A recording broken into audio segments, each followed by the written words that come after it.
Welcome to Telugu popular TV. West ఏషియాలో యుద్ధ పరిస్థితులు తీవ్ర స్థాయికి చేరుకుంటున్నాయి.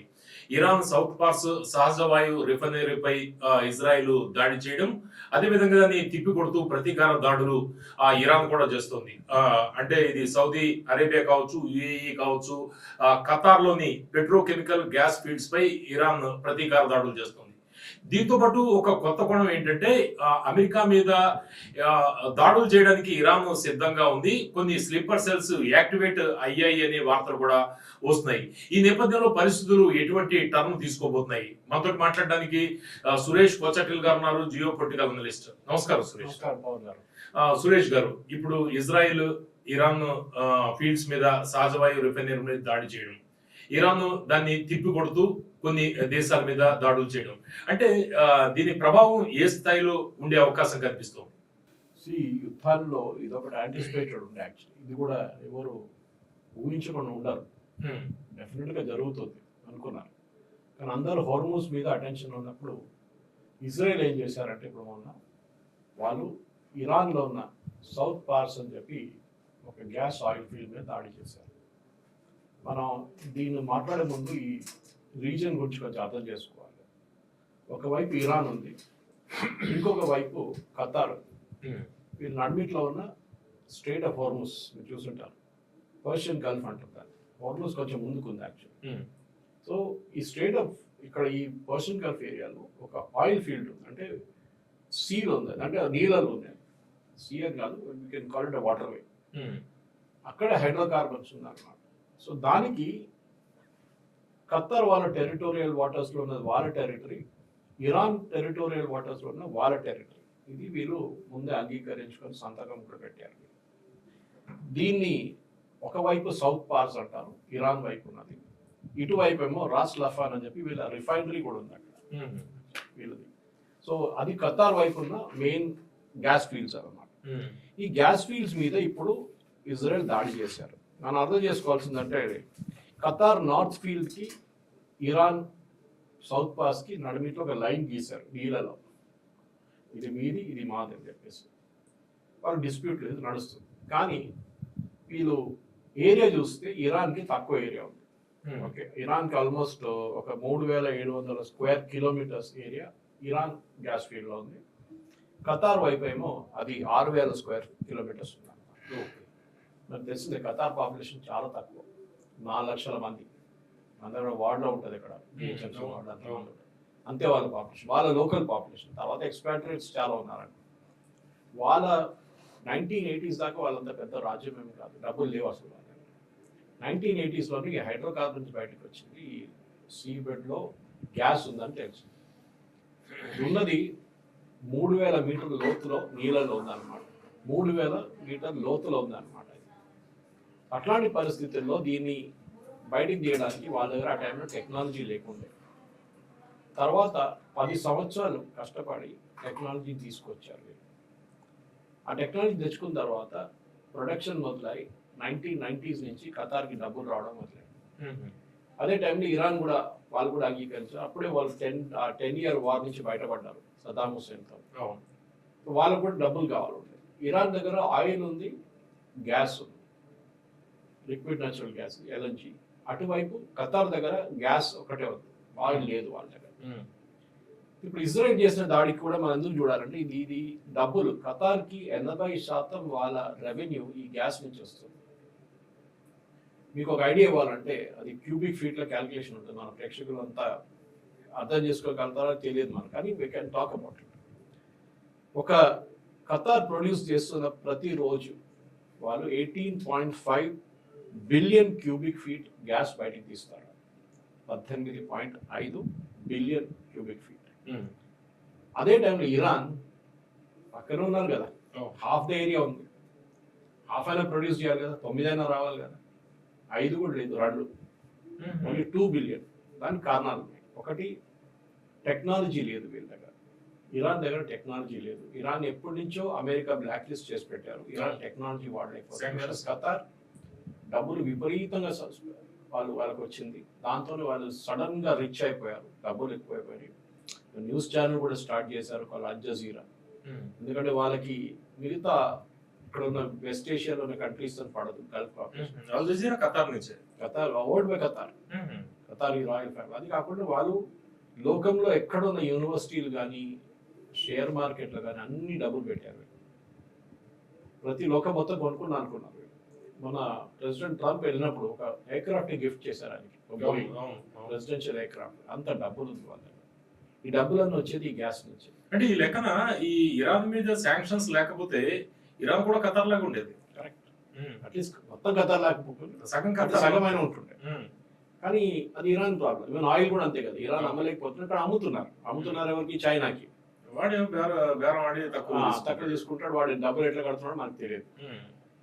ఈ పరిస్థితుల్లో ఇప్పుడు ఇరాన్ ఎందుకు కొట్టారు ఇజ్రాయెల్ అని వస్తుంది. ప్రెసిడెంట్ ట్రంప్ అంటున్నాడు నాకు తెలియదు అంటున్నాడు, విచ్ ఇస్ అబ్సల్యూట్ జోక్. ఎందుకంటే అక్కడ అమెరికన్ సెంట్కామ్ ఖతార్లో ఉంది. వాళ్ళ అన్నిటికంటే పెద్ద air force base outside US is in CENTCOM వాళ్ళ సెంట్రల్ కమాండ్ వాళ్ళ US central command Al Udeid air base అని ఉంది, అది ఖతార్లో ఉంది.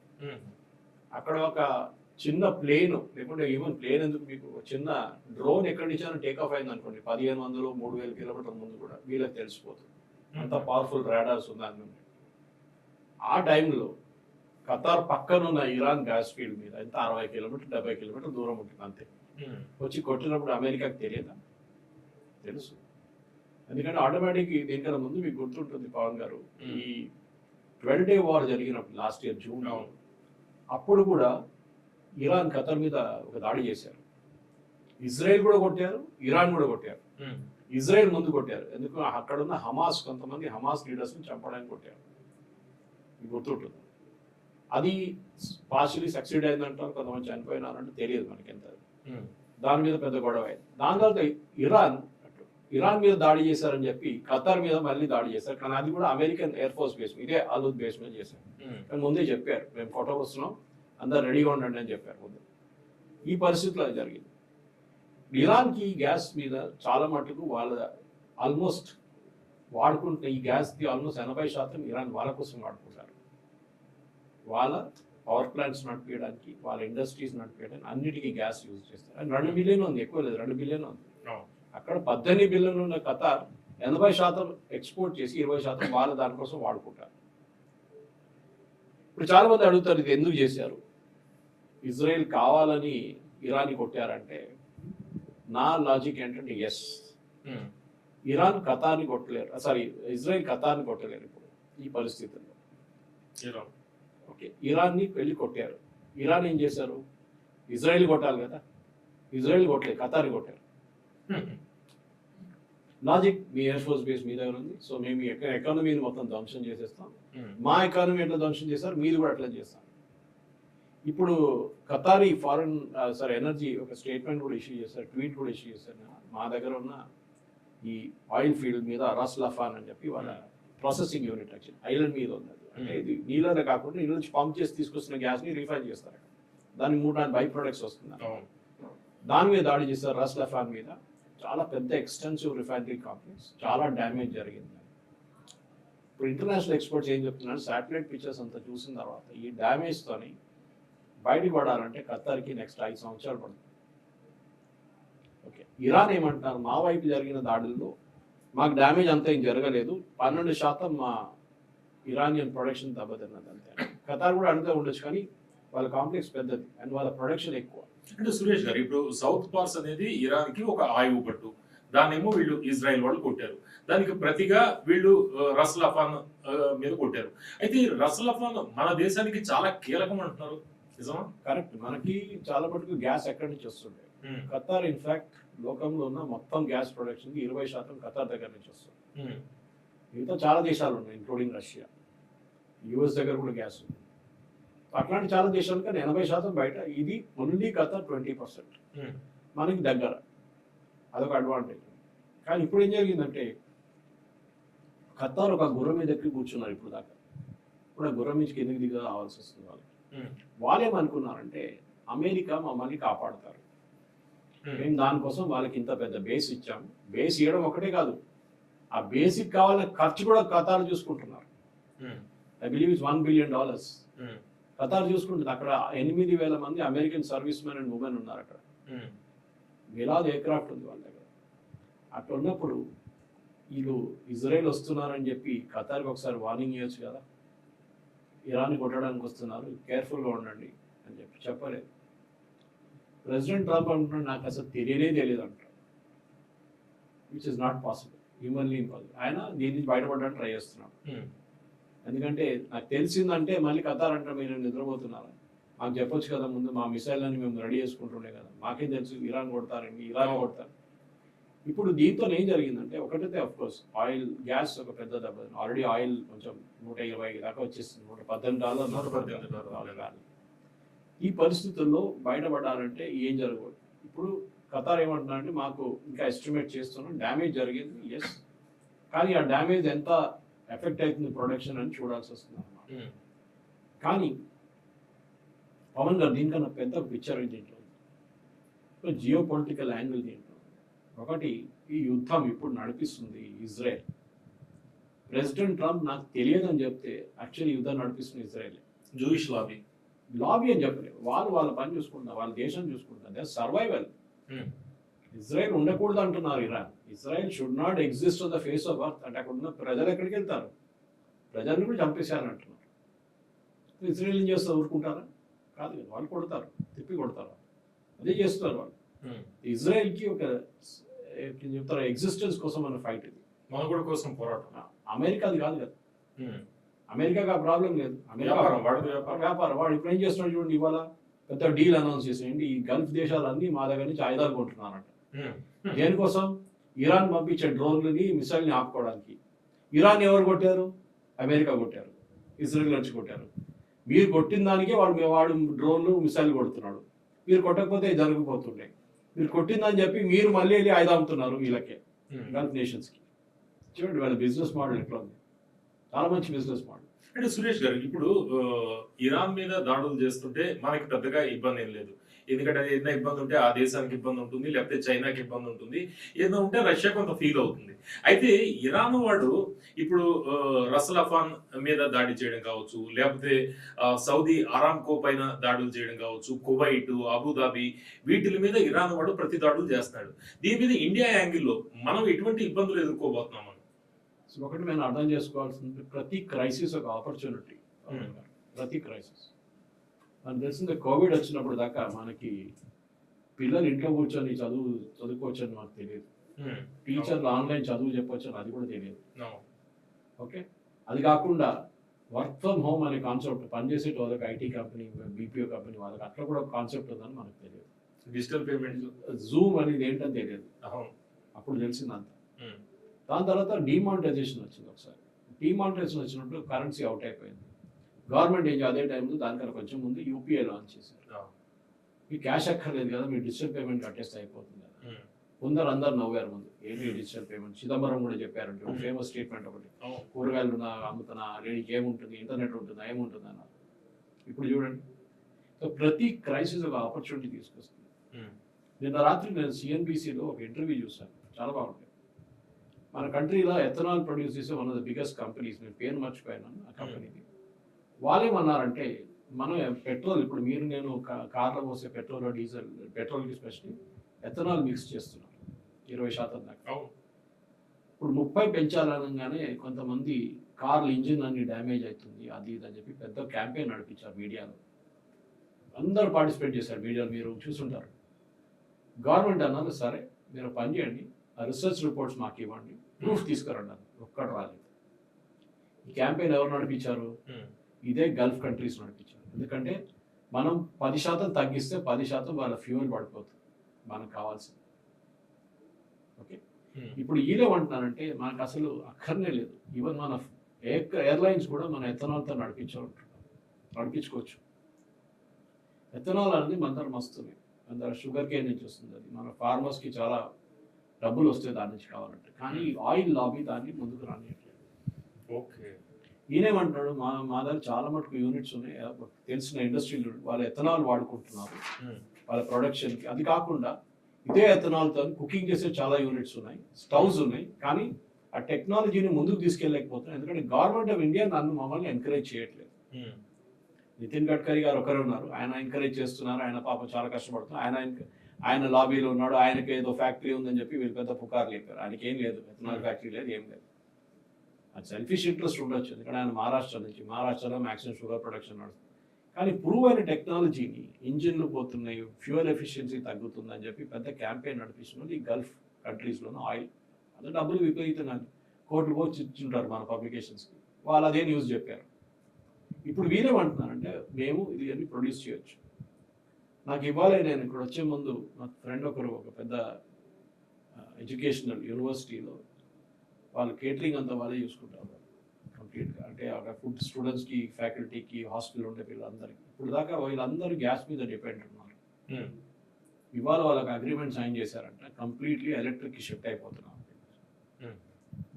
ఈ ఫ్రైయింగ్ కానివ్వండి, కుకింగ్ కానివ్వండి, ఏదైనా కానివ్వండి, మొత్తం ఎలక్ట్రిక్ మీద వస్తుంది ఇప్పుడు నుంచి. ఆలోచించండి. మన దగ్గర దీనికి ముందు బస్సులు చెప్పుంటారు, మీ దగ్గర ఇండియన్ రైల్వేస్లో మొత్తం ఎలక్ట్రిక్ ఉండే, డీజిల్ ఉండే, కంప్లీట్గా డీజిల్ ఇంజిన్ నడుస్తుంది. మా చిన్నప్పుడు నుంచి చూసాం, ఫస్ట్ స్టీమ్ ఇంజిన్ ఉండేది, అంతా డీజిల్ ఇంజిన్. పొగబండి అనేవాళ్ళు. అప్పుడు డీజిల్ ఎక్కడైనా కనిపిస్తుందా మీకు? ఎక్కడలేదు, మొత్తం పోయి ఎలక్ట్రిఫికేషన్, 100% ఎలక్ట్రిఫికేషన్. అండ్ డీజిల్ ఎంత సేవ్ అయి ఉంటుంది ఆలోచించండి. ఇదే ప్రాబ్లం ఎలక్ట్రిక్ కార్స్ కూడా. ఎలక్ట్రిక్ కార్స్ ఇంట్రడ్యూస్ చేయగానే వీళ్ళు చాలా మంది పుకారు లేపారు, అది ఇది. ఎందుకంటే పెట్రోల్ లాబీ ఏం చేస్తారు? రేపు మన country 50% electrification cars and 2 wheelers చేసుకుంటే, ఈవెన్ బస్సెస్ కూడా, పెట్రోల్ బంక్ మూత పడుతుంది. పెద్దగా లాబీ ఉంది దీనికి, మనం మర్చిపోతున్నాం దాన్ని. మన దేశంలోని బయట ఇమీడియట్ గా మనం సిద్ధంగా ఉన్నాం, అది 100% సిద్ధంగా ఉన్నాం. అంటే నేను ఒక ఎగ్జాంపుల్ ఇచ్చాను మీకు. ఒక యూనివర్సిటీ వాళ్ళు ఒక క్యాంపస్లో చేయగలిగితే మిగతా ఏం చేస్తున్నారు? సరే, పెట్టుబడి పెట్టాలి మీరు, ఇనిషియల్ అప్ ఫ్రంట్ ఇన్వెస్ట్మెంట్ కొంచెం ఎక్కువ ఉంటుంది, కానీ 3-4 సంవత్సరాలు రికవర్ చేసుకుంటారు మీరు. అది నడిపించాలంటే కూడా కరెంట్ ఎక్కలేదు, మీరు పని చేసి సోలార్ ప్లాంట్ పెట్టచ్చు పక్కన. సబ్సిడీ కూడా ఉంది కదా, సబ్సిడీ కూడా. So you can do anything you want. Crisis మిమ్మల్ని పుష్ చేస్తుంది, కానీ ప్రాబ్లం ఎక్కడ వస్తుందంటే, క్రైసిస్ పోగానే మర్చిపోయి మళ్ళీ మనం పాత దానికి వెళ్ళిపోతాం. మనం ఎన్ని రోజులు మన గల్ఫ్ మీద డిపెండెంట్ ఉంటాం, ఎన్ని రోజులు వీళ్ళని డబ్బులు ఇచ్చి వీళ్ళని పెద్ద పెద్ద కరోడపతి లాంటి వాళ్ళు, మల్టీ బిలియనర్స్, ట్రిలియనర్స్, వీళ్ళందరూ గల్ఫ్లో ఉన్నవాళ్ళు, మొత్తం రాజ్యాలని. వాళ్ళు ఎందుకు? Why we should do our own stuff. ఇప్పుడు రేవంత్ రెడ్డి గారు మనకు స్టేట్మెంట్ ఇచ్చారు, ఇప్పటి నుంచి కొనబోయే కార్లు అన్ని తెలంగాణ గవర్నమెంట్ది. కారు లేకుంటే ఏ వెహికల్ అన్న ట్రాన్స్పోర్ట్ వెహికల్ అన్ని should be electric.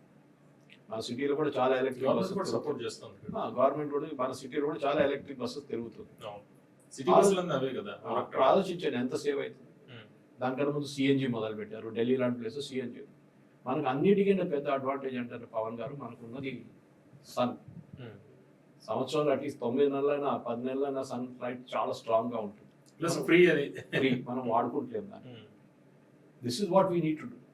Cochin airport, బహుశా నువ్వు చెప్పినా లేదు నాకు గుర్తులే, కానీ కొచ్చిన్ ఎయిర్పోర్ట్ 100% సోలార్ మీద నడుస్తుంది. కంప్లీట్ ఎయిర్పోర్ట్, ఒక్క యూనిట్ కూడా వాళ్ళు తీసుకోరు గ్రిడ్ నుంచి. వాళ్ళు అక్కడికి ఇస్తారు, గ్రిడ్కి ఇస్తారు, డబ్బులు సంపాదిస్తారు. ఎట్లా అంటే పార్కింగ్ ఏరియా మొత్తం పక్కన ఉన్న ఏకర్లు మొత్తం తీసుకొని దాంట్లో వాళ్ళు సోలార్ పెట్టేశారు. అంటే మీరు కాల్ చేసి మన దేశంలో ఉన్న ఫారిన్ ఎక్స్చేంజ్ మనం ఎంత ఖర్చు పెడుతున్నాం ఆయిల్ కోసం, చాలా.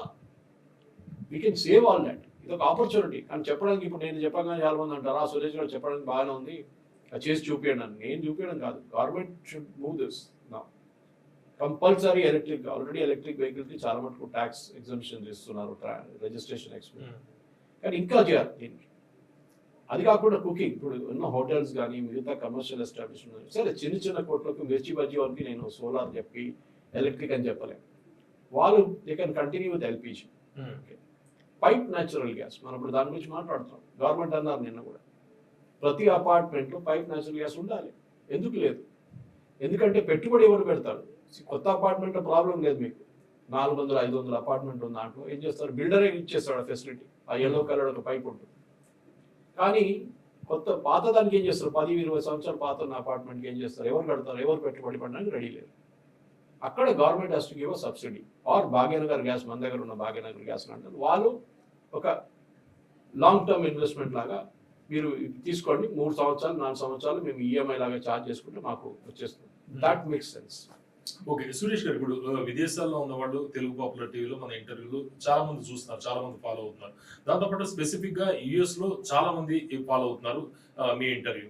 అయితే ఇప్పుడు ఇరాన్ కావచ్చు, లేకపోతే ఇరాన్ కి అనుబంధంగా ఉన్న అంటే ప్రాక్సీస్ ఏవైతే ఉన్నాయో అవి కావచ్చు, ఇవి అమెరికా లేకపోతే అమెరికా స్థావరాలు, ఈ మిడిల్ ఈస్ట్ లో ఉన్న అమెరికా స్థావరాల మీద ఎనీ టైం అంటే అమెరికాలో కూడా దాడులు చేసే అవకాశం ఉంది అనేది యుఎస్ ఇంటెలిజెన్స్ చీఫ్ తులసి గబ్బార్డ్ చెబుతున్నారు. ఇంకో వార్త ఏమొస్తుందంటే కొన్ని స్లీపర్ సెల్స్ కూడా యుఎస్ లో యాక్టివ్ గా ఉన్నాయి అనేది వార్తలు వస్తున్నాయి. ఈ వార్తలు మనం కొట్టిపడేయడానికి కూడా లేదు, ఎందుకంటే గతంలో అంటే అయతుల్లా ఖొమైనీ చనిపోయిన తర్వాత ట్రంప్ ఒక స్టేట్మెంట్ ఇచ్చారు. ఆ స్టేట్మెంట్ లో స్లీపర్ సెల్స్ ఏవైతే ఉన్నాయో ఎక్కడెక్కడ ఉన్నాయో మాకు తెలుసు అంటే స్లీపర్ సెల్స్ ఎగ్జిస్టెన్స్ కి సంబంధించి వాళ్ళ దృష్టిలో ఉంది. అంటే ఇది ఎంతవరకు ప్రమాదం చూసే వాళ్ళకు కూడా ఒక క్లారిటీ వస్తుంది. మొన్ననే మిషిగన్ లో ఒక జూయిష్ సెంటర్ మీద దాడి జరిగింది.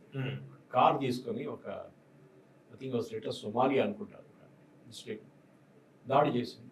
లక్కీలో ఎవరికి ఏం కాలేదు, ఎందుకంటే వాళ్ళ సెక్యూరిటీ గార్డ్స్కి బాగా ట్రైనింగ్ ఇచ్చారు. మీరు జూయిష్ సెంటర్ మీద ఎప్పుడైనా దాడి జరగవచ్చు వాళ్ళకి తెలుసు. సో ఆయన చేశారంటే అది వాళ్ళు రాగానే షూట్ చేసి పడేశారు. ఆ కార్ కూడా ఇమీడియట్లీ బ్లూ అప్, కానీ డ్యామేజ్ ఎక్కువ జరగలేదు, ఎందుకంటే మెయిన్ జూయిష్ దానికి ఎంటర్ చేయలేదు లోపల, దాని ముందే జరిగింది. స్లీపర్ సెల్స్ ఉందంటే ప్రతి దేశంలో ఉంది, మన దేశంలో లేదు. మొన్న ఢిల్లీ బ్లాస్ట్ చూసామా మనం, చదువుకున్న డాక్టర్లు బ్లాస్ట్ చేశారు. చాలా మంది ఉన్నారు అట్లా ప్రతి దేశంలో. నాకు గుర్తుంది, నేను లాస్ట్ టైం ఇట్లనే ఇరాన్ యుఎస్ గొడవ జరిగినప్పుడు నేను ఒక ట్వీట్ చేశాను కొన్ని సంవత్సరాల ముందు. ట్వీట్ ఏం చేశానంటే, అప్పుడు ఇరాన్ థ్రెటన్ ఏం చేశారు, ఇప్పుడు చేసినట్టే ఇప్పుడు కూడా చేశారు వాళ్ళు. మీరు మన అది కూడా మర్చిపోకూడదు. వాళ్ళు ఓపెన్ చెప్పారు అమెరికన్ అసెట్స్ ఎక్కడ ఉందో గల్ఫ్లో అది కొడతా అన్నారు. గల్ఫ్ అన్నారు, కానీ గల్ఫ్ బయట కూడా కొట్టచ్చు కదా. ఇప్పుడు ఆ టైంలో ఇట్లనే ఒక ధమ్కి ఇచ్చిన అమెరికన్ అసెట్స్ లోకంలో ఎక్కడ ఉంటే కూడా మేము కొడతాము అని చెప్పి ఇరాన్ ఒక అఫీషియల్ వార్నింగ్ ఇచ్చారు ఒఫీషియల్గా. అప్పుడు నేను ఒక ట్వీట్ చేశాను. ఇప్పుడు సజ్జనార్ గారు కమిషనర్గా ఉన్నప్పుడు, బహుశా ఈ స్టోరీ మీకు చెప్పారో లేదు గుర్తులేదు, కానీ నేను ట్వీట్ చేసి అడిగాను. ఇప్పుడు అమెరికన్ కంపెనీస్ చాలా ఉన్నాయి కదా, మైక్రోసాఫ్ట్, గూగుల్, ఊబర్ చాలా ఉన్నాయి, మెటా, ఫేస్బుక్. వాళ్ళకి సెక్యూరిటీ ఏమైనా మీరు ప్రొవైడ్ చేస్తున్నారా? అక్కడ పనిచేసే ఎంప్లాయీస్ బ్యాక్గ్రౌండ్ మీరు చెక్ చేసారా? స్లీపర్ సెల్స్ ఉండొచ్చు కదా ఇరాన్ చెప్తున్నారంటే, నా మీద ఓవేసీ అందరు వచ్చి పడ్డారు ఇమీడియట్గా. అది ఎందుకంటే సజ్జనార్ గారు ఆఫీస్ నుంచి ఎవరో రియాక్ట్ చేసి ప్రెసిడెంట్ ట్రంప్ చెప్పినట్లే ఎస్ వీ నో అన్నారు. మాకు తెలుసు, మేము వాళ్ళు మా నిఘాలు ఉన్నారు వాళ్ళందరూ అని చెప్పి వాళ్ళ ఆఫీస్ నుంచి ఎవరైనా రిప్లై ఇచ్చి ఉంటారు. అది ఓవైసీకి నచ్చలేదు. ఓవైసీ ఇమీడియట్లీ సజ్జనార్ గారి మీద పడ్డాడు. ఏంటి ఎవడన్నా ఇట్లా అడిగితే మీరు అట్లా చెప్తారా అంటే, న్యాచురల్లీ వాళ్ళ దగ్గర ఏదో ఒక ఇన్ఫర్మేషన్ ఉండకుండా ఉండదు. మనం ఢిల్లీ బ్లాస్ట్ చూసాం, డాక్టర్లు హైలీ ఎడ్యుకేటెడ్ ఫెలోస్, ఎవరు సస్పెక్ట్ చేస్తారు వాళ్ళని? పొద్దున్న డాక్టర్ పని చేస్తున్నారు, రేపు ఐటీ ప్రొఫెషనల్ ఉండొచ్చు, అందరిని చెప్పట్లేదు, కానీ ఎవరో ఉండదు. యుఎస్లో కూడా అంతే సంగతి కదా. సో నేను ఇది చెప్పిన దానికి నా రోజు పెద్ద గొడవ డిస్కషన్, సాయంత్రం నన్ను ఎన్డీటీవీ టైమ్స్ను అందరు పిలిచారు, మొత్తం ఇంటర్వ్యూలు ఉండే నాకు, తెలుగు ఛానల్ కూడా పిలిచారు కొద్దిగా. నేను ఏం చెప్పాలనుకుంటున్నా అంటే, ఈ స్లీపర్ సెల్స్ అనేది ఏదో కొత్త కాన్సెప్ట్ కాదు, చాలా పాత కాన్సెప్ట్. ఏంటి వాళ్ళ మోటివేషన్? మా దేశం మీద దాడి జరిగింది, అది అమెరికా చేయించారు, ఇజ్రాయెల్ చేయించారు, మేమేం చేయాలి? వీళ్ళ మీద దాడి చేయాలి. ఎందుకంటే కాఫీలు కదా ఎండదండి, కాఫీలు చంపడం అనేది ఒక వాళ్ళ లాజిక్ ఉంది వాళ్ళ దాంట్లో, మనం అంగీకరిస్తామో లేదో కానీ ఉంది వాళ్ళ దాంట్లో. సో వాళ్ళు ఏం చేస్తారు, ఒక కారో ఏదైనప్పుడు మన మిషిగన్లో జరిగినట్లని మొత్తం ఎక్స్ప్లోజివ్స్ పెట్టి పేల్చేస్తారు. దీనికన్నా ముందు వరల్డ్ ట్రేడ్ సెంటర్ అప్పుడు ఒకసారి 9/11 కన్నా ముందు ఇంకో అటాక్ జరిగింది. అది ఒక ట్రక్ బాంబ్ తీసుకెళ్లి ఫర్టిలైజర్ నింపి బ్లాస్ట్ చేశారు, మన ఢిల్లీలో జరిగినట్లని ఫర్టిలైజర్. సో ఈ కాన్సెప్ట్ మీద మీరు చూస్తే ఎస్, యుఎస్ హోమ్లాండ్ సెక్యూరిటీ చాలా సీరియస్గా దీన్ని పరిగణిస్తున్నారు. అంటే ఇరాన్ అంత సత్తా ఉందా? ఎస్, ఎందుకు లేదు, నేను చెప్పాను కదా, can be loan wolf attack అంటాం మనం. అంటే వాడు ఒక్కరిగా చేస్తున్నాడు, ఇంకొకరితో సంబంధం లేదు, వాడు సెల్ఫ్ మోటివేషన్ ఉండొచ్చు. ఇరాన్ చెప్పి అక్కర్లేదు, ఇన్ఫ్లుయెన్స్ ఉండొచ్చు బాగా. అక్కడే కూడా వీడియో చేస్తాడు ఒకడు, ఇట్లా మంది పిల్లల్ని చంపేశారు, 160 మంది పిల్లల్ని స్కూల్లో చంపేశారు, అమెరికన్స్ చేశారని చెప్పి ఒక పుకారు వచ్చేస్తుంది. నిజమే, జరిగింది, కరెక్ట్. దానికి మనం ప్రతీకారం తీర్చుకోవాల్సింది. దిగుతారు కొంతమంది, మన దగ్గర కూడా ఉంటారు అట్లా. సో అట్లాంటి దాంట్లో ఎస్, మీరు అడిగిన ప్రశ్నకి ఎస్ దేర్ విల్ బి. ట్రంపే చెప్పారు కానీ నేను చెప్పక్కర్లేదు, is US president, we know it. కానీ వాళ్ళు మీ ట్రాకింగ్ మీద ఉంటుంది.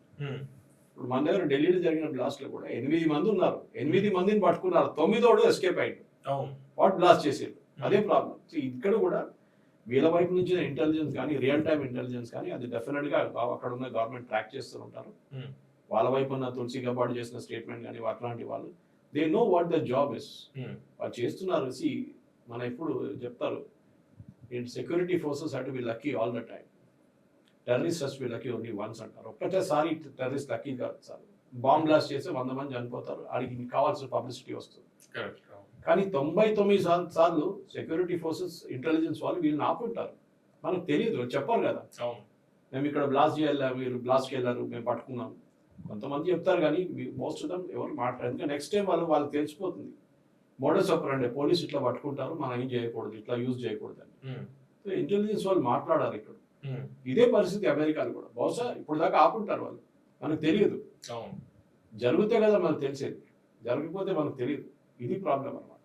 అంటే సురేష్ గారు, ఇప్పుడు ఇజ్రాయెల్ కావచ్చు లేకపోతే యుఎస్ కావచ్చు ఏ విధంగా దాడులు చేస్తుందో మనం చూస్తాం. ఇరాన్ స్థావరాల మీద డైరెక్ట్ ఇరాన్ మీదే అటాకులు చేస్తుంది. అయితే వీటిని తిప్పి కొట్టడంలో ఇరాన్ కూడా చాలా స్ట్రాంగ్ గా కనిపిస్తుంది. లేటెస్ట్ గా F-35 ఫైటర్ ని కూడా వాళ్ళు కొట్టారని. ఎట్లా F-35 ఎట్లా కొట్టగలరు వాళ్ళు? F-35 అనగానే మనకు తెలుసు స్టెల్త్ బాంబర్ అది. దాన్ని మీరు అసలు రాడార్లో కనిపించదు మీకు. కానీ ఫస్ట్ F-35 దాని ప్రాబ్లమ్స్ చాలా ఉన్నాయి. అది కాక మన ట్రివాండ్రంలో మనం తీసుకొచ్చి ఆపారు ఒక నెల పాటు, నెల కన్నా ఎక్కువ అక్కడ ట్రివాండ్రంలో ఎయిర్పోర్ట్లో ఉంటాయి. అది కాకుండా ఇంకొక F-35 అమెరికాలో కూడా క్రాష్ అయింది. సో న్యాచురల్లీ ఇది రాడార్లు ఎక్కడో కనిపించకుండా కొట్టరు కదా ఇరాన్. దాంట్లో కూడా ఏదో లోపాలు ఉంటుంది డెఫినెట్ గా. It is not as strength as it suppose to. అంటే అమెరికా వాడి లోపల లేకపోతే ఇరాన్ వాడి దగ్గర టెక్నాలజీ టెక్నాలజీ ఇరాన్ దగ్గర ఎక్కువ ఏముంటుంది. ఉన్న టెక్నాలజీ మొత్తం ధ్వంసం చేశారు America. Maybe they plain lucky అంటారు ఇంగ్లీష్ లో. ఏదో ఎయిర్క్రాఫ్ట్ కనిపించింది, కొట్టని కొట్టేసిండు, అది వెళ్ళి దాకి ఉంటుంది. ఆడు దీనికన్నా ముందు 100 సార్లు కొట్టుంటాడు, కానీ దానికి లక్కీగా లేరు, అంత లక్కీగా. ఈసారి జరిగింది. సెంట్కామ్ వాళ్ళ స్పోక్స్ పర్సన్ కూడా అన్నారు that as they was problem with one F-35, damage జరిగింది, but pilot landed safely and enquiry is progressing. అంటే ఎంక్వైరీ నడుస్తుంది. ఆబ్వియస్లీ జరిగింది, జరగకుండా చెప్పాలి కదా. సో కానీ ఇది అమెరికా కూడా ఒక పెద్ద బ్లో అనమాట. ఎందుకంటే స్టెల్త్ అనేది మీకు ఎప్పుడు కనిపించదు, ఏ రాడార్లో కనిపించదు అని చెప్పిన దానికి వెళ్ళి ఇరాన్ లాంటి దేశం కొట్టారు. ఏదో రష్యా కొట్టారు, చైనా కొట్టారంటే అప్పుడు కూడా మనం చెప్పుకోవచ్చు. ఇది వెళ్ళి ఇరాన్ కొడుతున్నారంటే వాళ్ళ అన్ని పోయినాయి, ఏం లేదని చెప్పిన ట్రంప్ కి. They don't have radar, they don't have aircraft, they don't have anything, they don't have navy అని చెప్పిన ట్రంప్ కి ఇది ఒక పెద్ద స్లాప్ ఆన్ ద ఫేస్ అన్నమాట. చూడరా బాబు, మేము కొట్టాము ఈ ఎయిర్క్రాఫ్ట్ ని. స్టెల్త్ బాంబర్ అన్నా కదా, $100 million దాని ప్రైస్ ట్యాగ్. మా వాళ్ళు కొట్టారు, మా పోరోళ్ళు కొట్టారు, దాన్ని చూడండి అని చెప్పేసి. ఇరాన్ ఒక పెద్ద పాజిటివ్ టాకింగ్ పాయింట్ గా ఇది పైకి వచ్చింది. ఓకే, ఇప్పుడు కాశ్మీర్ ఐలాండ్ లో ఇరాన్ ఏదైతే ఉందో, ఇరాన్ క్షిపణుల మీద కాశ్మీర్ ఐలాండ్ లో ఇరాన్ క్షిపణుల మీద అమెరికా దాడులు చేసింది. అయితే ఈ బంకర్ బస్టర్లు మొత్తం అన్ని కూడా బంకర్ బస్టర్లు యూజ్ చేసినట్టున్నారు. అంటే ఇక్కడతోటి వీళ్ళ క్షిపణుల సామర్థ్యం అన్ని తగ్గింది అనుకోవాలా, లేకపోతే మల్టిపుల్ ఏరియాస్ లో వీళ్ళు పెట్టారా? ఇరాన్ మల్టిపుల్ ఏరియాస్ లో పెట్టారు. ఆబ్వియస్లీ చాలా పెద్ద దేశం. జర్మనీ, ఇంగ్లాండ్ అండ్ ఫ్రాన్స్ కలుపుకుంటే ఆ సైజ్ ఉంది ఇరాన్. న్యాచురల్లీ చాలా పెద్ద సోర్స్ వాళ్ళకి. ఇన్ని రోజులు వాళ్ళు ఇంత బాంబింగ్ జరిగిన తర్వాత కూడా ఇప్పుడు కూడా వాళ్ళు నిన్న జరిగిన మన ఖతార్ మీద జరిగిన దాడి లాగా చేసి వాళ్ళ కెపాసిటీ ఉంది వాళ్ళ దగ్గర. మనం ఎన్ని రోజులు మాట్లాడుతుంటాం, మన సౌదీ అరేబియా ఒక కొత్త పైప్ లైన్, కొత్త కాదు ఇప్పుడు కొన్ని సంవత్సరాలు అయింది. అప్పుడు యాన్బూ పోర్ట్కి ఒక పైప్ లైన్ వేశారు, ఈస్ట్ వెస్ట్ పైప్ లైన్ అంటారు దాన్ని. 5 million barrels ప్రతి రోజు ట్రాన్స్ఫర్ చేయవచ్చు, 24/7 పనిచేస్తాయి. మొన్న దాన్ని కూడా కొట్టారు ఇరాన్. 2000 కిలోమీటర్ల దూరంలో ఉన్న ఆ యాన్బో పోర్ట్ని ఇరాన్ ఎట్లా కొట్టారు? ప్రిసైజ్గా కొట్టారు. అంటే వాళ్ళ దగ్గర ఇప్పుడు కూడా ఎంత ఏం చెప్తారు, అమెరికా చేసిన బాంబింగ్, ఇజ్రాయెల్ చేసిన బాంబింగ్ తర్వాత కూడా వాళ్ళ దగ్గర కెపాసిటీ ఉంది తిప్పి కొట్టండి. అది కూడా ప్రిసైజ్ కొడుతున్నారు, ఏదో అక్కడ నీళ్ళలో పట్టలేదు. యాన్బో పోర్ట్ని కొట్టడం అంటే ఇది ఖతార్ మీద చేసిన దాడి ఎంత పెద్దదేం కాదు, గ్యాస్ ఫీల్డ్ మీద చేసింది. ఎందుకంటే across the border, across the river అని చెప్పొచ్చు కావాలంటే మీరు. ఓకే, అది 100 కిలోమీటర్ 200 కిలోమీటర్ ఉంటుంది అంతే. ఇది 2000 కిలోమీటర్ల దూరంలో ఉన్న దాన్ని కరెక్ట్గా కొట్టారు. మీరు అడిగిన ప్రశ్నకి రేపు అమెరికా మీద దాడి చేయవచ్చా అంటే వాళ్ళ దగ్గర అంత కెపాసిటీ లేదు. అమెరికా చాలా దూరం, రేంజ్ కాంటినెంటల్ బ్యాలిస్టిక్ మిసైల్ కావాల్సి వస్తుంది. అది డాన్సింగ్ మిసైల్ అదంతా నార్మల్ మిసైల్స్, ICBMs లేదు మన దగ్గర. అగ్నిఫై లాంటిది లేదు వాళ్ళకి. ఇంటర్ కాంటినెంటల్ బ్యాలిస్టిక్ మిసైల్ అనేది ఇంకో కాన్సెప్ట్. అది చాలా తక్కువ దేశాల దగ్గర ఉన్నాయి, అది కూడా చాలా స్ట్రిక్ట్ కంట్రోల్స్ ఉంటుంది దాని మీద.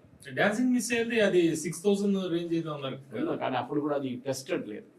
వాళ్ళు ఇంకా దాని ఫీల్డ్ లో టెస్ట్ చేయలేదు. ఇప్పుడు ఈ మిసైల్స్ వాడుతున్నారు చూడండి, షహీద్ డ్రోన్స్ కానీ మిగతా మిసైల్స్ వాడుతున్నారు వాళ్ళు. అది అట్లాంటి టెస్టింగ్ వాళ్ళు చేయలేదు. ఫహద్ మిసైల్స్ ఉన్నాయి వాళ్ళ దగ్గర 1 and 2, అది కూడా టెస్టెడ్. అది ఇది టెస్ట్ చేయని మిసైల్. ఓన్లీ లాంచ్ చేశారు. అని లాంచ్ చేశారు. అది పెద్దదో లేదో చెప్పలేము, దివాళీ పండగ రాకెట్ లాగా ఉంటుంది. శివకాశి బాంబు ఇక్కడ పెట్టాము, ఇక్కడ కొట్టాము, రాకెట్ ఎక్కడ పోతుందో తెలియదు, బాటలో పెట్టాము, అది అంతే. ఈ పరిస్థితిలో సో ఇప్పుడున్న దానికి ఇరాన్కి ఎస్ కెపాసిటీ ఉందంటే వాళ్ళ దగ్గర ఇప్పుడు కూడా ఉంది. పవన్ గారు మీరు అడిగిన ప్రశ్నకి వాళ్ళ కెపాసిటీ ఉందా అమెరికా మీద కొట్టడానికి? ఎస్. కానీ వాళ్ళు డైరెక్ట్గా చేయరు. వాళ్ళు ఎప్పుడు వాళ్ళు స్లీపర్ సెల్స్ అని చేపిస్తారు. 9/11 కూడా ఎవరు చేశారంటే ఎవరో 10 మంది వాళ్ళు చేశారని చెప్తున్నారు. కానీ మనకంతా తెలుసు అల్ఖైదా వాస్ బిహైండ్. చెప్పేటప్పుడు బ్యాడ్జ్ పెట్టుకొని రాడు, ఐడెంటిటీ కార్డు పెట్టుకొని రాడు, నేనే చేశానని చెప్తాను. చాలా ముందు నుంచి వాడు ప్లాన్ లో ఉంటాడు. అది ఆఫ్ఘనిస్తాన్ లాంటి వాళ్ళు చేస్తారు. వాళ్ళు చేసినప్పుడు చెప్తారు మేమే చేసామంటారు. మన దగ్గర పాకిస్తాన్ టెర్రరిస్ట్ ఉంటారు చూడండి, ఆఫీస్ సైజ్ వాళ్ళు, మన దగ్గర టెర్రరిస్ట్ అటాక్ రాగానే మేమే చేస్తామని చెప్పి లెటర్ ఇష్యూ చేస్తారు. అమెరికా దగ్గర చేయరు, ఎందుకంటే రేపు వాళ్ళు దాని రిపర్కషన్ చాలా సివియర్ గా ఉంటుంది. చూసాం కదా బిల్ అక్కడే జరుగుతుంది. సో ఇప్పుడున్న దానికి బహుశా ఈ ఈద్ ఇప్పుడు ఇవాళ రేపట్లో ఇవాళ ఈద్ ఉంది అక్కడ గల్ఫ్ లో, కొంచెం క్వైట్ గా ఉంటారు. అక్కడ కూడా చూడండి పాకిస్తాన్ ఆఫ్ఘనిస్తాన్ ఇద్దరు ఒప్పందం మీద వచ్చారు. ఇప్పుడు ఈద్ 5-6 రోజులు మనం కొంచెం హ్యాపీగా ఉందాం, దాని తర్వాత మళ్ళీ కొట్టుకుందాం మనం అని చెప్పేసి. సో వాళ్ళిద్దరు నడువిట్లో ఒక పీస్ అగ్రిమెంట్ ఇప్పుడు ఉంది, 5 రోజులకి అంతే. దాని తర్వాత మళ్ళీ గల్ఫ్ లో కూడా ఇదే జరుగుతుంది. బహుశా ఇప్పుడు ఇరాన్ ఈద్ అయినాక నెక్స్ట్ డే నుంచి మళ్ళీ మొదలు పెడతారు వాళ్ళు. కానీ ఏం చేస్తారు అనేది అమెరికా మీద ఉంది. అమెరికా ఇప్పుడు ఆల్రెడీ ధమ్కి ఇస్తున్నారు ఇరాన్కి, ఏంటంటే నెక్స్ట్ టైం నువ్వు కొట్టేవా ఖతార్ని, ఆల్రెడీ కొట్టేశారు, నెక్స్ట్ టైం మీరు కొట్టారో మిమ్మల్ని మొత్తం ధ్వంసం చేసేస్తాను నేను. వీళ్ళు అదే అంటున్నారు కదా, ఇరాన్ వాళ్ళు కూడా అదే అంటారు. ఇరాన్ ఏమంటున్నారు, మా దగ్గర ప్రొడ్యూస్ చేసేది 2 billion barrels, 2 billion cubic foot, ఇది 18 బిలియన్ ప్రొడ్యూస్ చేస్తున్నాడు. నేను కొడితే వాడి ఇంపాక్ట్ ఎక్కువ, మాకు ఇంపాక్ట్ తక్కువ. కానీ దీనికి ఒక స్ట్రాటజీ ఉంది పవన్ గారు. ఈ గ్యాస్ ఇరాన్ వాడుకుంటున్న గ్యాస్ ఆల్మోస్ట్ 80% వాళ్ళు ప్రొడ్యూస్ చేసే 2 బిలియన్లో 80% వాళ్ళు లోకల్గా వాడుకుంటున్నారు. దాన్ని మెయిన్గా వాళ్ళు పవర్ ప్లాంట్స్కి వాడుకుంటారు, ఇండస్ట్రీస్కి వాడుకుంటారు. పవర్ ప్లాంట్ మీరు రేపు పవర్ ప్లాంట్లో ఆగిపోతే ప్రజలు రోడ్డు మీదకి వస్తారు.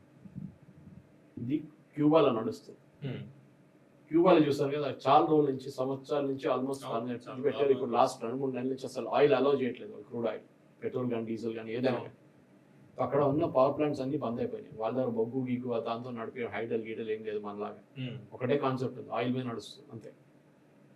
ఇప్పుడు అది ఆగిపోయింది. ప్రజలు రోడ్డు మీదకి వస్తున్నారు, ధర్నాలు చేస్తున్నారు, అది తగలబెడుతున్నారు, గవర్నమెంట్ని తిడుతున్నారు, అన్నీ చేస్తున్నారు. ఇదే ఇరాన్ మీద చేయడానికి అమెరికా స్ట్రాటజీ. చేస్తే ఇరాన్లో రేపు పవర్ ప్లాంట్స్ ఆగిపోతుంది, ప్రజలు 1 రోజు 2 రోజులు ఊరుకుంటారు, దాని తర్వాత రోడ్డు మీదకి వస్తారు, ఏమైంది మా పవర్ ప్లాంట్ అని. అంటే కొన్ని వారాలు లేకపోతే కొన్ని నెలలు కంటిన్యూ అవుతాయి ఇరాన్ మీద ఈ దాడులు, లేకపోతే ఇరాన్ ప్రతి దాడులు చేసినా కూడా కొంతకాలం అయితే వాళ్ళు రోడ్డు మీదకి వచ్చే పరిస్థితి ఇరాన్ రేపు కూడా జరగవచ్చు. ఎందుకంటే ఇది ఆగిపోయింది అన్నట్టు, మీరు ఎన్ని రోజులు కరెంట్ లేకుండా ఉంటారు, ఎన్ని రోజులు పవర్ లేకుండా, ఎలక్ట్రిసిటీ లేకుండా ఉంటారు. మన దగ్గర గంటకు పోతే కూడా మనకి కూర్చోలేక, వాళ్ళ టెంపరేచర్ ఎట్లా ఉంటుంది వాళ్ళ ఏరియాస్లో, ఏసీ లేకుండా బతకలేరు వాళ్ళు. ఏం చేస్తారు? 2 రోజులు కరెంట్ లేదంటే మీరు మళ్ళీ డెఫినెట్గా రోడ్డు మీద వస్తారు, వచ్చి అడుగుతారు ఏంటి. అప్పుడు అక్కడ ఉన్న గవర్నమెంట్ జవాబు ఇవ్వాల్సి వస్తుంది. అరే అమెరికా మమ్మల్ని కొట్టారు, ఇజ్రాయెల్ కొట్టారు వీళ్ళు విన్నారు. బహుశా అమెరికా స్ట్రాటజీ అది ఉండొచ్చు. ఎందుకంటే ప్రజలు ఇప్పుడు రావట్లేదు రోడ్డు మీద, భయపడుతున్నారు. ఒకటి వాళ్ళ లాలిజాని ఆయన కొట్టారు, నన్ను లీడర్షిప్ని మొత్తం కొట్టేస్తున్నారు కంప్లీట్ 1 by 1. ఇప్పుడు వాళ్ళకి కావాల్సిందంటే ఏదో ఒక క్రైసిస్ క్రియేట్ చేస్తేనే ప్రజలు రోడ్డు మీదకి వస్తారు. క్రైసిస్ ప్లస్ అక్కడ ఏమీ తెలియట్లేదు అంటే ఒకరికొకరికి ఇంటర్నెట్ లేదు, ఏం సమాచారం లేదు, అక్కర్లేదు. మీరు పవర్ ఆఫ్ చేసేస్తే వాళ్ళు కూడా పవర్ ఉండదు కదా. ఎన్ని రోజులు జనరేటర్ నడిపించుకుంటారు, ఎన్ని రోజులు ఇన్వర్టర్ నడిపించుకుంటారు, అదంతా బంద్ అవుతుంది కదా. క్యూబాలో చూసాం, ఇప్పుడు అందరూ వచ్చేసారు, వచ్చి గొడవ చేస్తున్నారు రోడ్డు మీదకి వచ్చి. ఇది జరగబోయింది రాష్ట్ర దిగ్బంధం అంతే. నా అంచనా ప్రకారం ఎస్, ఇంకొక 10 రోజుల్లో బహుశా ఈ క్రైసిస్ ఇంకో లెవెల్కి చేరుకుంటుంది. ఎందుకంటే మనం లాస్ట్ వీక్ మాట్లాడినప్పుడు, లేకుంటే 2 రోజుల ముందు మాట్లాడినప్పుడు కూడా ఈ గ్యాస్ ఫీల్డ్స్ గురించి అసలు ఆలోచించలేదు. ఎందుకంటే మనం అనుకుంటామంటే అది చేస్తారా చేయరా, సాక్రోసాంక్ట్, ముట్టకూడదు. ముడితే లోకం మొత్తం దాన్ని గ్యాస్ ప్రైసెస్ పోతుంది, పైకి వెళ్ళిపోతుంది, ఇప్పుడు ఆయిల్ ప్రైసెస్ ఎక్కువైతుంది, ఏం ముట్టకండి, డోంట్ డూ ఎనీథింగ్. అది కూడా మన కార్ గ్యాలెన్ కొట్టినప్పుడు చూడండి, యుఎస్ వాళ్ళు ఆయిల్ డిపోస్ మీద కొట్టలేదు, వాళ్ళు ఓన్లీ అక్కడ రైల్వేను డిఫెన్స్ పోస్ట్ ని కొట్టారు అంతే. చాలా కేర్ఫుల్. ఇజ్రాయెల్కి అదేం లేదు, ఇజ్రాయెల్ కొట్టుకోడేశారు అంతే. ట్రంప్ ఏమంటున్నాడు, ఇజ్రాయెల్ నేను చెప్పాను వాళ్ళ నెక్స్ట్ టైం నుంచి ఇంకా చేయకూడదు అని చెప్పండి ఇజ్రాయెల్ అని. వాళ్ళు కావాల్సి చేసుకున్నారు, వాళ్ళు కావాల్సి ఇరాన్ ప్రొవోక్ చేయాలి. ఇరాన్ ప్రొవోక్ చేస్తే ఏం చేస్తారు, ఇరాన్ ఇజ్రాయెల్ కొట్టలేరు ఇప్పుడు. కొడుతున్నారు కానీ ఇట్లాంటి డ్యామేజ్ చేయలేరు. సో వాళ్ళు ఏం చేశారు, ఖతార్ని కొట్టారు. ఖతార్కి మెసేజ్ వచ్చేసింది. ఎందుకు? ఖతార్ దగ్గర పెద్ద ప్రాబ్లం ఉంది, ఒకటి ముస్లిం బ్రదర్హుడ్ ఉంది. దానికోసం గల్ఫ్లోని ఏ దేశం ఖతార్ని అసలు దగ్గర రానియరు. అల్ జజీరాని సౌదీ అరేబియా బ్యాన్ చేశారు, చాలా మటుకు దేశాలు బ్యాన్ చేశారు, మన దగ్గర కూడా బ్యాన్ రానియరు అల్ జజీరాని. ఎందుకంటే వీళ్ళ ఖతార్ న్యూస్ ఉంటుంది దాంట్లో, అంతే. వీళ్ళకి భయం ఏంటంటే అక్కడ ముస్లిం బ్రదర్హుడ్ అని చెప్పి ఒక టెర్రరిస్ట్ ఆర్గనైజేషన్ ఖతార్లో కూర్చున్నారు, వాళ్ళ బాసులు అందరూ. In fact all terrorist organisation bosses ఖతార్లో ఉన్నారు. Muslim Brotherhood, Al Qaeda, Hamas, వీళ్ళందరూ అక్కడ ఉన్నారు. వాళ్ళు కూడా అంగీకరించారు, ఎస్ ఇస్మాయిల్ హనీ అక్కడే ఉండే. ఆయనకి తెలుసు అక్కడి నుంచి బయటకు వస్తే నన్ను కొడతారు ఇరాన్ అని చెప్పి వెళ్ళడు, బయటికి వెళ్ళడు. Safest place. లాస్ట్ లో ఇరాన్ ప్రెసిడెంట్ చనిపోయినప్పుడు ఆయన సంతాపం చేయడానికి కొత్త ప్రెసిడెంట్ స్వేరింగ్ ఇన్ సెరమనీకి వెళ్ళాడు. ఎవరికి తెలియకుండా వెళ్ళిండు, ఆయన అనుకున్నాడు తెలియదని. అక్కడ వెళ్ళి అక్కడ కూడా ఇరాన్ నేషనల్ రెవల్యూషనరీ గార్డ్ వాళ్ళ కాంప్లెక్స్, వాళ్ళ బిల్డింగ్ కాంప్లెక్స్ లో most secure place in Iran, అన్నిటికంటే సెక్యూర్ ప్లేస్ అంట. అంత సెక్యూరిటీ ఉంటుంది, అంత భద్రత ఉంటుంది. అక్కడ ఆయన కూర్చున్న దాంట్లో కరెక్ట్గా ఆయన ఒక మిసైల్ యూజ్ చేసి ఆయన బెడ్ కింద కొట్టారు, చనిపోయాడు. ఆయన పక్కన రూమ్ లో బాడీ గార్డ్కి ఏం కాలేదు, అంత ప్రిసైజ్ గా కొట్టారు ఇజ్రాయెల్. సో వీళ్ళకి భయం ఉంది. సో ఈ ముస్లిం బ్రదర్హుడ్ అనేది ప్రాబ్లం. వీళ్ళిద్దరూ టెర్రరిస్ట్ ఆర్గనైజేషన్, వీళ్ళు కూడా టెర్రరిస్ట్ అనుకోండి, కానీ ముస్లిం బ్రదర్హుడ్ ఏం చేస్తారంటే ప్రతి దేశంలో వాళ్ళు వెళ్ళి గొడవ చేపిస్తారు. అక్కడ వెళ్ళి మన సిరియాలో చూసాం, ఈజిప్ట్లో చూసాం, రెవల్యూషన్ చేపిస్తారు. జాస్మిన్ రెవల్యూషన్, ఆ రెవల్యూషన్, ఈ రెవల్యూషన్, ఏదో పేరు మొత్తం. మన శ్రీలంకలో చూసాం, బంగ్లాదేశ్లో చూసినట్ల. ఇది వీళ్ళందరికి భయం ఉంది. మీరు ఏం చెప్పినా కానీ, ఎంత తిట్టినా కానీ Iran is only country in that entire reason. ఆ రీజన్లో ఎలక్షన్స్ నడిపిస్తున్న ఒకటే దేశం ఉంది, మిగతా ఎవరికి ఎలక్షన్ లేదు. సౌదీ అరేబియాకి లేదు, ఏం చెప్తారు, ఖతార్లో లేదు, ఎక్కడ ఎలక్షన్ లేదు, దుబాయ్లో లేదు. కానీ ఇరాన్లో ఎలక్షన్ నడుస్తుంది. ఏ ఎలక్షన్ అయినా కానివ్వండి, ఎంత ఫ్రాడ్ అయినా కానివ్వండి, ఎలక్షన్ ఉంది కదా. ఇదే లారిజాని 2005లో ఎలక్షన్ ఓడిపోయాడు. ఆయన ఇంత పవర్ఫుల్ మనిషి అయితే గెలవాలండే కదా అప్పుడు, ప్రెసిడెంట్ పోటీ చేస్తున్నాడు. సో ఇది పరిస్థితి. ఇప్పుడున్న దాంట్లో పవన్ గారు మెయిన్గా ఇప్పుడు ఈ 2 రోజులు కొంచెం కూలింగ్ ఆఫ్ పీరియడ్ అయిన తర్వాత ఇది ఇట్లనే ముందుకు సాగితే కొంచెం బాగుంటుంది. కానీ ఇప్పుడు కూడా ఒక క్లారిటీ లేదు. ఇరానియన్ రెజీమ్ ఎక్కడ ఉందో అక్కడే ఉంది. అమెరికా కూడా అంగీకరిస్తున్నారు. ఇజ్రాయెల్ అన్నారు మాది లాంగ్ టర్మ్ వార్, మాకు 3-4 అబ్జెక్టివ్స్ ఉన్నాయి, అది మేము ఫుల్ఫిల్ చేసేదాకా మేము చేస్తున్నాం. ఒకటి, ఇరాన్ దగ్గర న్యూక్లియర్ కేపబిలిటీ రాకూడదు, దానికి కావాల్సిన అన్నీ మనం చేస్తాం. రెండవది, ఇరాన్ దగ్గర బ్యాలిస్టిక్ టెక్నాలజీ ఉండకూడదు, బ్యాలిస్టిక్ మిసైల్ ప్రొడక్షన్ ఉండకూడదు, అది కూడా మేము ధ్వంసం చేస్తున్నారు. మూడవది, ఇరాన్ దగ్గర డ్రోన్ కేపబిలిటీస్ ఉండకూడదు, మ్యానుఫ్యాక్చరింగ్ ఉండకూడదు, అది కూడా మేము చేస్తున్నాం. నాలుగవది, అన్నిటికంటే ఇంపార్టెంట్, మేము అక్కడ ఒక రెజీమ్ చేంజ్ ట్రై చేస్తున్నాం. ఇది ముందు ట్రంప్ చెప్పిన మాటలు, దాన్ని ట్రంప్ బ్యాక్అవుట్ అయిపోయాడు. దాని తర్వాత ప్రజలు రోడ్డు మీద రండి, మీకోసం మేము వస్తున్నాం అని రెజీమ్ చేంజ్ ఇవన్నీ మాట్లాడట్లేదు. సో బట్ వీళ్ళకి తెలుసు, ఇజ్రాయెల్ తెలుసు, వాళ్ళకి తెలుసు. నేను చెప్పాను చూడండి, వాళ్ళకి ఇట్స్ సెన్స్ ఆఫ్ ఎగ్జిస్టెన్స్. వాళ్ళంటే వీడు కాదు, ఎవడైనా వచ్చి కూర్చుంటే మాకు ప్రాబ్లం ఇరాన్తో, అక్కడ మాకు కావాల్సినట్టు గవర్నమెంట్ వస్తే బాగుంటుంది, లేకుంటే ఇదే జరుగుతుంది అక్కడ. అండ్ సురేష్ గారు, ఇప్పుడు హర్మూజ్ జలసంధి గురించి మనం కొన్ని వారాల నుంచి మనం మాట్లాడుకుంటున్నాం. యుద్ధం స్టార్ట్ అయిన దగ్గర నుంచి, ఫస్ట్ వీక్ తర్వాత నుంచి ఈ ఇష్యూ హర్మూజ్ జలసంధి మనం మాట్లాడుతున్న పరిస్థితి. అయితే ఈ హర్మూజ్ జలసంధి వల్ల మనకి ఎటువంటి ఇంపాక్ట్ కనిపిస్తుందో మనం చూసాము. అన్ని దేశాలకు కూడా సమస్య, అంటే క్రూడ్ ఆయిల్ కి సంబంధించి 20% హర్మూజ్ జలసంధి నుంచి వెళ్తుంది అనేది. అయితే ఈ హర్మూజ్ జలసంధి విషయంలో ఇరాన్ టోల్ ట్యాక్స్ పెట్టబోతోంది అనేది ఒక వార్తలు వస్తాయి. ఇరానియన్ పార్లమెంట్ లో టోల్ ట్యాక్స్ కడితే మీరు వెళ్ళిపోవచ్చు, ఒక మెంబర్ చెప్పారు. 70 షిప్లు పాస్ అయినండి లాస్ట్ 10-15 days లో. మామూలు కూడా కొన్ని వచ్చాయి. 70 షిప్లు అంటే తక్కువ కాదు. అంటే అక్కడ ఏం బంద్ కాలేదు, ఓపెన్ ఉంది. అది వాళ్ళు స్పెసిఫిక్ గా చూసి కొడుతున్నారు. అది 700 దాకా ఉండిపోయే, అది స్ట్రాండెడ్ అంటారు బయట, గల్ఫ్ ఆఫ్ ఒమాన్ వైపు, ఇటువైపు వెయిటింగ్ అన్నమాట. పెట్రోల్ బంక్ లో పెట్రోల్ లేదు, బయట కార్ వేసుకొని కూర్చున్నాం, ఎప్పుడు ఓపెన్ అవుతాడు అని చెప్పి. అదే పరిస్థితి అనమాట. లేమ్యాన్ లాంగ్వేజ్ చెప్తున్నాను. కానీ అన్నిటికంటే ఇంపార్టెంట్, ఇది హోర్మూజ్ ది నిన్న ఒక ఒప్పందం చెప్పలేదు, నిన్న ఒక అగ్రిమెంట్కి వచ్చారు, అన్రిటర్న్ అగ్రిమెంట్. ఎవరెవరు?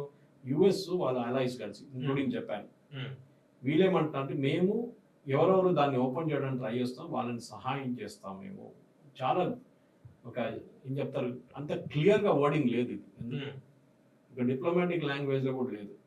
అక్కడ లేని ఇక్కడ లేనట్లు చెప్తున్నారు. మేము సహాయం చేస్తా అంటే ఏం చేస్తారు మీరు? ఏం సహాయం చేస్తారు? మీరు షిప్లు పెడతారా అక్కడ? మీరు సోల్జర్స్ని తీసుకొస్తారా? మీరు డిమైనింగ్ చేస్తారా? ఏం చెప్పట్లేదు. మేము స్ట్రేట్ ఆఫ్ హార్మోస్ని ఓపెన్గా పెట్టుకుంటాం. జరిగితే మంచిది, నో డౌట్ అబౌట్ ఇట్. కావాలంటే 7 కాదు 10 కాదు 15 దేశాలు కూడా వస్తే ఇరాన్ని ఈజీగా కంట్రోల్ చేసుకోవచ్చు. కానీ వీళ్ళందరికీ భయం ఉంది, రేపు మా మీద ఏం దాడి చేస్తాడు వీడని చెప్పేసి. హోర్మూస్ పక్కన పెట్టేస్తాడు ఇరాన్, వాళ్ళ కంట్రీలో దాడి చేస్తాడు. మీరు చెప్పినట్లు అమెరికాలో చేస్తా అన్నట్లు. అది ఎక్కడ జరుగుతుంది? వాళ్ళు RAF బేస్ని కొట్టారు సైప్రస్లో. సైప్రస్ ఎక్కడ ఉంది? కావాలంటే కొట్టదు. రేపు ఈ జపాన్ మీద కొడితే ఏం చేస్తారు? ఏం చేయలేరు. జపాన్ చాలా దూరం ఉంది, కానీ జాపనీస్ అసెట్స్ అక్కడిక్కడ ఉన్నాయి కదా, దాని మీద కొడితే ఏం చేస్తారు? ఇది రాబోట్స్ ఇష్యూ. సౌత్ కొరియా కొడితే మేము మిమ్మల్ని కొడతాము, అందరూ భయపడుతున్నారు దానికోసం. అంటే ఈ టోల్ ట్యాక్స్ విషయంలో, హర్ముజ్ జలసంధి టోల్ ట్యాక్స్ విషయంలో అది సీరియస్ గా చెప్పలేదు అని మనం అనుకోవాలా, లేకపోతే వాళ్ళకి ఏదో ఒక వ్యూహం ఏదో ఉందా? అది ఒట్టిగా ఒక మెంబర్ ఆఫ్ పార్లమెంట్ ఒక ప్రైవేట్ బిల్ పెట్టినట్టు అంతే. సీరియస్ కాదు, సీరియస్ కాదు. అది అందరికి తెలుసు, ఇట్స్ నాట్ పాసిబుల్. ఎందుకంటే ఇది వాళ్ళ ఏరియా కాదు, వాళ్ళ ఓనర్షిప్ లో లేదు. ఇది ఎప్పుడు కావాలంటే ఇది ఒక ఇంటర్నేషనల్ వాటర్ వే, ఎవరు కావాలంటే పైకి కిందకి వెళ్తూ ఉండొచ్చు షిప్లతో. వీళ్ళు ఆపడానికి వీళ్ళకి అధికారం లేదు. ఇప్పుడు చూసుంటారు మీరు, వీళ్ళ బాంబింగ్ కూడా స్పెసిఫిక్ ఇప్పుడు హార్మోస్ మీద ఎక్కడ జరగట్లేదు ఇప్పుడు ఎక్కువ. ఎందుకంటే వాళ్ళకి తెలుసు యుఎస్ ఏం ప్లాన్ చేస్తున్నారు అంటే, వాళ్ళ ప్లాన్ ప్రకారం ఖర్గాలను పట్టుకున్నారు అనుకోండి, ఇరాన్ ఏమన్నారు, మేము మొత్తం దాన్ని ధ్వంసం చేసేస్తాం అన్నారు. ఎవరికి నష్టం? ఇరాన్కి. ఇరాన్ ఆయిల్ అమ్మలేకపోతే ఎవరికి నష్టం? ఇరాన్కి. ఇప్పుడు వస్తున్న చైనీస్ షిప్ని అమెరికా బయట ఆపేస్తారు. ఏం చేస్తారు మీరు? మీరు స్టేట్ ఆఫ్ హార్మోస్ నుంచి బయటికి రానిచ్చారు వాళ్ళని, కరెక్ట్. మేము బయట అడ్డుకుంటాం. మీరు మిగతా షిప్లను రిలీజ్ చేయండి, లేకుంటే ఇది బయటికి వెళ్ళదు. అంతేనా? అది గేమ్. ఇది జియో పొలిటిక్స్. ఈ గేమ్ ఆడడానికి ఉన్నాం అందరూ రెడీగా. కానీ ఇదంతా మెల్లమెల్లగా స్టెప్ బై స్టెప్ నడుస్తుంది. ఒకటేసారి ఒకటే రోజులో జరగదు. చూసాం మనం గ్యాస్ ఫీల్డ్స్ మీద అటాక్ కానివ్వండి, దాని తర్వాత హార్మోస్ గురించి మాట్లాడుతూ అన్నిటికీ మెల్లమెల్లగా స్టెప్ బై స్టెప్ జరుగుతుంది. పవన్ గారు, సురేష్ గారు, ఇప్పుడు ఇంటర్నెట్ కేబుల్స్ కి సంబంధించి ఇప్పుడు లేటెస్ట్ గా జనం అందరూ కూడా భయపడుతుంది. ఇంటర్నెట్ కేబుల్స్ కి సంబంధించి, ఇంటర్నెట్ కేబుల్స్ మొత్తం సముద్రం అండర్ గ్రౌండ్ లో ఉంటాయి మనకి. చాలా దేశాల నుంచి అవి సముద్రం నుంచి వెళుతున్న పరిస్థితి. అయితే వాటిల్ని, ఆ ఏరియాలోంచి వెళ్లే వాటిల్ని పేల్చేసే అవకాశం ఉంది ఇరాన్ అనేది. దానికి కావాల్సిన షిప్స్ కావాలి, కటర్ షిప్స్ కావాలి, అది ఉండదు. అండర్ గ్రౌండ్ వీళ్ళు ఏం చెప్తారు, ఫ్రాక్ మ్యాన్ అంటారు వాళ్ళు అండర్ గ్రౌండ్ వెళ్ళి కట్ చేయాల్సి వస్తుంది. అదంత ఈజీ పని. అంటే సీ మైన్స్, వాళ్ళ దగ్గర సీ మైన్స్ ఆల్రెడీ ఉన్నాయి. Sea mines is different. Mines వాడడం షిప్స్ వ్యతిరేకంగా వాడతారు, కేబుల్స్ వ్యతిరేకంగా వాడలేరు మీరు. Cables are not magnetic.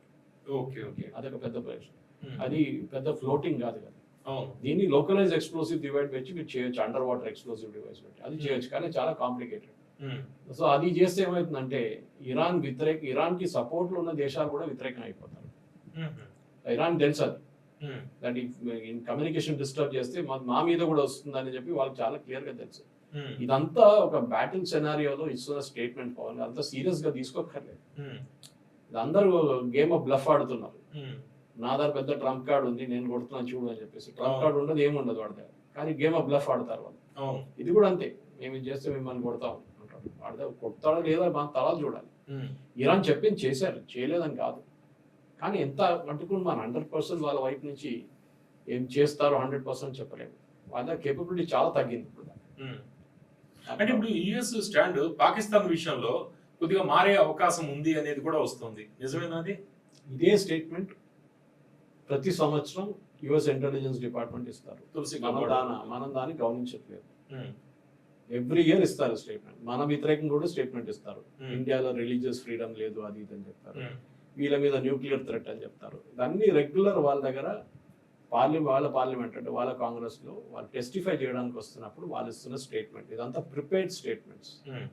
వాళ్ళు అక్కడ వచ్చి ఏదో వర్బాటిం చెప్పకుండా వాళ్ళు ఏదో ఆఫ్ ద కఫ్ చెప్పరు. రాసుకున్న కాగితాలు ఏం రాసుకుంటారు, గవర్నమెంట్ అక్కడ ఉన్న యుఎస్ గవర్నమెంట్ అప్రూవ్ చేసిన కాగితమే వీళ్ళు చదువుతారు. దానికి అక్కడ ఇక్కడ ఒక వర్డ్ కూడా చదవరు వాళ్ళు. ఇది పాత స్టేట్మెంట్. ఇది పాకిస్తాన్, అది కొత్త ఇప్పుడు మళ్ళీ చెప్పారు. దీనికన్నా ముందు కూడా చాలాసార్లు చెప్పారు. పాకిస్తాన్ న్యూక్లియర్ గురించి, న్యూక్లియర్ కేపబిలిటీ గురించి, పాకిస్తాన్ దగ్గర ఉన్న న్యూక్లియర్ మిసైల్స్ గురించి కూడా చెప్పారు. తాలిబాన్ చేతిలో పడుతుందా, అల్ఖైదా తీసుకెళ్ళిపోతారా అని. దానికోసం ఇప్పుడు అదే చెప్తారు, పాకిస్తాన్ దగ్గర ఉన్న న్యూక్లియర్ అసెట్స్ని తాళం అమెరికా దగ్గర ఉంది, వాళ్ళు లాక్ చేసి పెట్టేశారు, అవును. దాని కీస్ అమెరికా దగ్గర ఉంది, ఉమ్. తాళం చేయి వాళ్ళ దగ్గర ఉంది అనమాట. వాళ్ళు ఏం చేస్తారు, అమెరికాకి తెలుసు ఇది ఎవడో రేపు ఎత్తుకుపోతాడు అని చెప్పేసి దానికోసం లాక్ చేసి కీ వాళ్ళ దగ్గర పెట్టుకున్నారు. అక్కడ చమురు వాళ్ళ అటామిక్ ప్రోగ్రామ్ దగ్గర కూడా వీళ్ళు యుఎస్ వాళ్ళు ఉన్నట్టున్నారు. సేఫ్ గార్డ్స్ ఉన్నాయి వాళ్ళకి, అంటే వాళ్ళకి తెలుసు ఇది ఎవడైనా రేపు ఒక డర్టీ బాంబ్ తయారు చేయాలంటే ఇది యూజ్ చేస్తాడు.